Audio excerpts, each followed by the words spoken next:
Hello and welcome to our next episode in our journey through the book of Job during this Lent, headed from Ash Wednesday all the way through till Easter Day.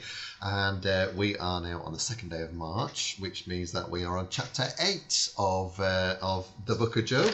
Here's my little plan here of all of the days between Ash Wednesday and Pentecost Sunday, and we are getting quite a bit of purple now, which is good already. Doesn't feel like we've been in Lent too long, but already we're completed the first line of the third arm of our cross, so that's good.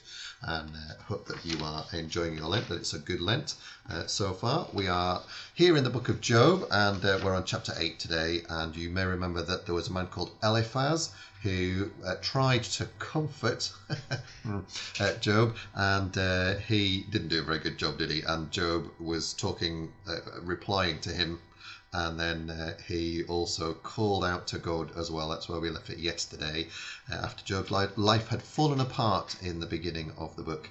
Now comes along another comforter who is called Bildad, and he is going to try and comfort Job.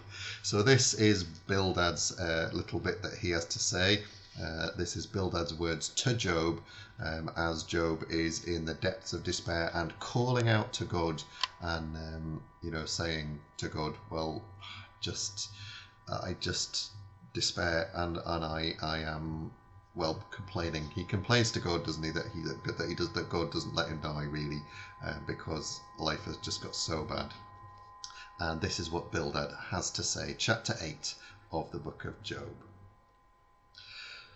Bildad from Shua said, "How long will you talk and keep saying nothing? Does God all-powerful stand in the way of justice? He made your children pay for their sins. So why don't you turn to him and start living right? Then he will decide to rescue and restore you to your place of honor. Your future will be brighter by far than your past. Our ancestors were wise, so learn from them. Our own time has been short, like a fading shadow, and we know very little. But they will instruct you with great understanding. Papyrus reeds grow healthy only in a swamp, and if the water dries up, they die sooner than grass. Such is the hopeless future of all who turn from God and trust in something as frail as a spider's web. They take hold and fall because it is so flimsy. Sinful people are like plants with spreading roots and plenty of sun and water. They wrap up their roots tightly around rocks, but once they are pulled up, they have no more place. Their life slips away and their other plants grow there. We know God doesn't reject an innocent person or help a sinner, and so he will make you happy and give you something to smile about.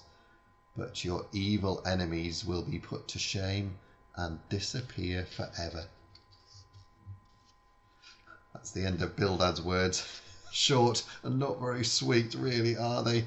Love that bit how he begins. My goodness me, how long will you talk and keep saying nothing? And that way that he says, does God all-powerful stand in the way of justice? My goodness, he's suggesting that Job doesn't know what he's talking about, that Job doesn't really understand what's going on, that he should listen to their ancestors. They understood how God was always good to the good and always bad to the sinner. Oh my goodness me. And that terrible thing about the way that sinful people, when they're pulled up, they're the ones who don't go very well, and the way that kind of like sometimes bad things just help us to grow strong. Oh, I know that Bildad is trying to help, but I don't imagine that Job is going to be very pleased with what he has heard Bildad say. In fact, tomorrow we're going to hear what Job has to say in response to Bildad, and come back and find out what he says. I have a feeling he's going to be quite honest in his judgment of what Bildad said. Come back and find out tomorrow. Join me tomorrow, 3rd of March. Join me for that day for chapter 9. See you then. Have a really good day. All the very best. God bless. Bye-bye.